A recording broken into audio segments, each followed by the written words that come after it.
ginagawa niya. Oh. Na.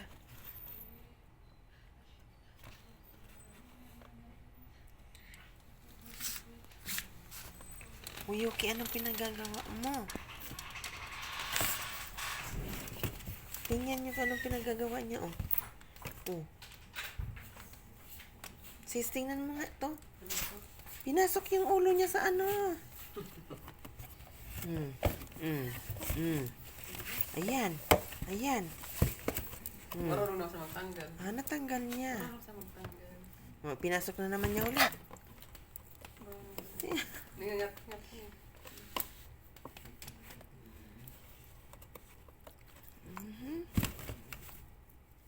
Ang pusang mahilig sa mahilig magpasok sa mga box. Parang ano na, iyan mo. Pansuksok niya yung mukha niya sa mga kasulok-sulukan.